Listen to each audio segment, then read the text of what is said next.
আমরা কখনোই চাই না আমাদের এই সুন্দর জীবনটা ধ্বংস হয়ে যাক বা নষ্ট হয়ে যাক। আমরা জন্মের পর থেকে বুঝ হওয়ার আগ পর্যন্ত পরিবারের ইচ্ছেতেই চলি। আর যখন আমরা একটু বড় হই তখন আমরা নিজের ইচ্ছাতেই চলাফেরা করতে পছন্দ করি। তার মধ্য থেকে আমরা অনেকেই অনেকভাবে অনেক লাইনে চলাফেরা করে থাকি।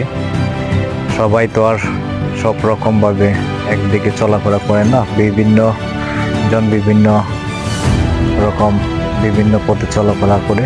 তার জন্য আমাদের জীবনটাই সাজানো গুছানো এবং ভবিষ্যৎ চিন্তাধারার ক্ষেত্রে আমরা এরকমভাবে চলাফেরা করি এবং বিভিন্ন কাজে জড়িয়ে যাই।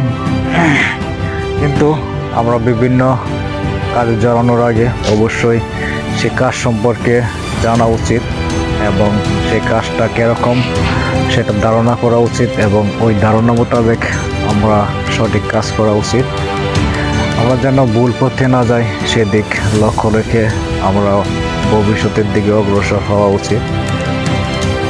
তার জন্য আমরা যেমন মানুষের পাশে থেকে মানুষকে ভালোবাসতে পারি, সমাজকে ভালো রাখতে পারি এবং সমাজকে আলোকিত করতে পারি, সেদিকটাও লক্ষ্য রাখতে হবে।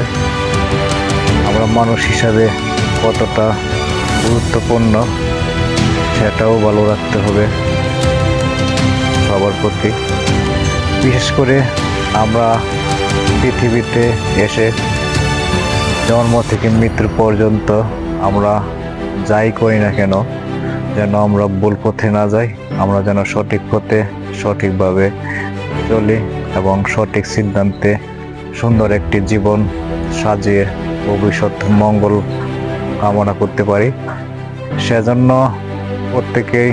প্রত্যেকের সহযোগী হিসাবে অনুপ্রেরণামূলকভাবে সহযোগিতা করা উচিত এবং সমাজকে সংস্কার করা উচিত। আমরা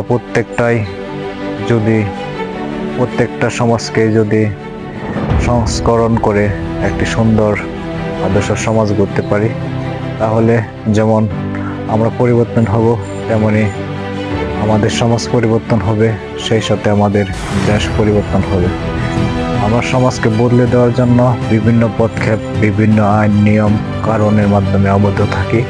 তার কারণটা হচ্ছে আমরা সঠিক পথে চলে না বিদায় আমরা এতগুলো তাপে জড়িত হই।